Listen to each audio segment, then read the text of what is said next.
I want to talk to you, Kelsey, about one of my favorite ideas that is in Inside Out 2, which is the fact that it combines multiple different animation styles to fill out the supporting cast. Yeah. So were there any specific pieces of media that you were looking at when as reference to build these characters? Yeah, you're always pulling from an assortment of things. You don't want to pull from just one thing. You want to make sure you're creating something kind of new and different. Usually that's pulling from like 3 or 4 different things for inspiration. And there's a scene that utilizes different techniques of animation, which we love at the studio. Yeah. And in fact, some of the ideas to even do that came from our crew.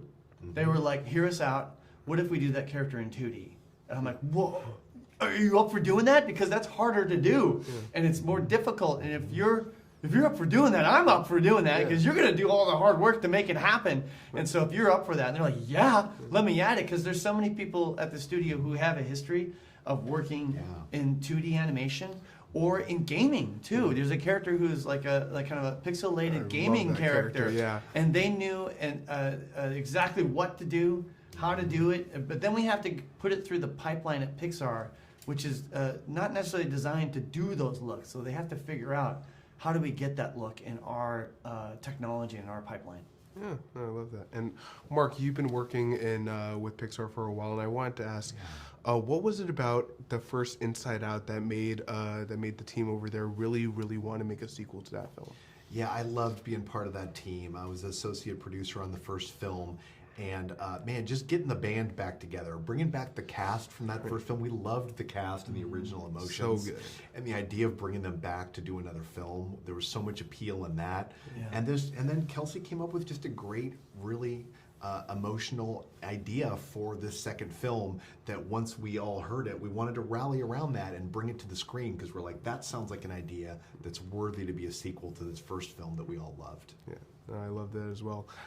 Kelsey, I wanted to ask something. This is a question that I've been thinking about for a couple years, and I think a lot of people have been wondering. Ooh, I'm intrigued. Okay. So whenever we go into the minds of other characters in Inside Out, all the emotions typically, like, they look a little bit like the person that they're inside of. And they typically match a gender. But with Riley, her emotions have different genders. They don't really look like her. Is there a particular reason for that? I mean, really, those are a lot of decisions that were made by the team who made that movie, and Pete Docter was the director on that one. That's probably a question best suited for him. So I was on another movie while they were making that one. So, but I do know that a lot of that, because no one had ever seen the Inside Out world and how it was going to work. And they're very concerned about cutting from one world to a next. Like, let's take the dinner scene from the first film. Yes, of course. There are 4 locations in that. You've got the real world, you've got Riley's head, Mom's head, Dad's head. You have to cut from one thing to another. How on earth do you know where you are quickly enough that you can keep up with it? And so they wanted to make sure that everything was distinct. So that's why all of Dad's emotions have mustaches. So you go, mustache. Yes, Dad's head. That's Dad, yeah. Glasses, Mom's head. You know, it was to help tell the story, and they were really concerned that audiences would get confused. But we found that they took to it incredibly faster, and it's really a thing that we've benefited from, because now it's a part of the cinematic vocabulary. Like, people get it. Yeah, people get it now. People do. Yeah, of course. And I feel like also, if you're gonna get anyone to play anger, you might as well get Louis Black for it. Yeah. Oh yeah, he's fantastic. I love working with Louis. Yeah. Right, absolutely. And I wanted to ask, because Inside Out 1, I was 12 when I first watched that movie, and now I'm here interviewing you guys. What is it about, I think, the Pixar brand that makes people want to keep coming back for more, and what kind of movies do you think that Pixar should be focusing on in the future, either to keep up the reputation or build a new one? Yeah.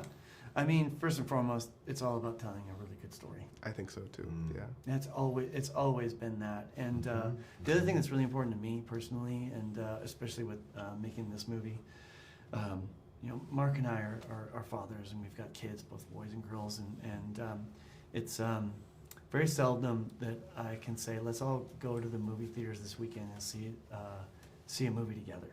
So much of it's like, I'm going to go to that, you're going to go to that. And there's not enough movies where we can say, let's all go that together, and we all want to go, Yeah. and we're all going to get something out of it. And so those are the types of movies that we want to make at the studio, and definitely I had on my mind making this one. Yeah, I agree, because Pixar has been able to make movies that resonate with children and adults alike. So thank you both so much for the interview, and congratulations again on Inside Out too. Thanks, man. you. Appreciate We appreciate it. it.